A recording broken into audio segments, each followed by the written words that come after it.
Madam तुम्ही म्हणले शहरात दाखवू नका म्हणून आज मी बोलू राहिले. आम्ही किती दबावाखाली आहेत ते तुम्ही हे करा. लोक येऊन त्रास देतात रात्रीचे बेरात्रीचे.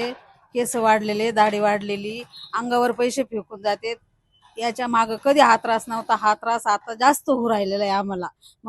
गाड्यांची हॉर्न वाजवते रात्री बेरात्री, रात्रभर त्रास देतात आम्हाला. आम्ही कसं करायचं, काय करायचं? निंदनीय घटना या ठिकाणी घडलेली आहे. जर राजकारणी लोक असतात ते आपल्यात म्हणजे काही कधी कुठल्या वेळेस करू शकतात. काल इतकं खराब वातावरण होतं प्रभागात आणि एखाद्या वयस्कर माणसाला शेवटी कसं असं प्रत्येकाचं एक शेड्यूल ठरलेलं होतं, सगळ्या गोष्टी ठरल्या असतात.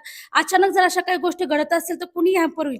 पण आज ती जी घटना आहे ती नुसती साधी नाही, त्यांच्या हृदयविकारचा झटका ना, म्हणजे खूप मोठा त्यांनी त्याचा ताण घेतलाय. आता हे राजकारण आहे की त्याच्या मागे पण कोणाचं अजून राजकारण आहे की अजून आपल्याला कळलेलं नाहीये. परंतु ह्या जर सगळ्या गोष्टींमध्ये जर त्या माणसाच्या तब्येतीचा जर काही विषय होत असेल तर मग काय उपयोग अशा मतदानाला अशाला. आता खरोखर असा प्रश्न पडतो की मतदान करावं की नाही करावं. जर ते जीवावर बेतणार असेल तर ते करून पण काहीच उपयोग नाहीये.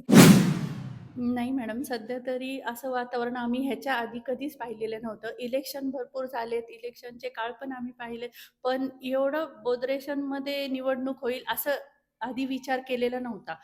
सध्या तरी मी वर्किंग वुमन असून घरी माझी लहान मुलं असतात आणि रात्री बेरात्री कोणी येऊन दार वाजवणं, चिठ्ठ्या फेकणं, पैसे फेकणं किंवा पैशाचं आमिष दाखवणं किंवा रात्रभर गाड्यांवर फिरणं, मुलींना त्रास देणं. वर्किंग वुमन कधी येऊ शकतात, त्यांचा टायमिंग नाईटचा असतो, कुणी संध्याकाळी इव्हिनिंगला सुटून येतात आणि हे असं वातावरण सध्या तरी नगरमधील सगळं दूषित करून टाकलेलं आहे.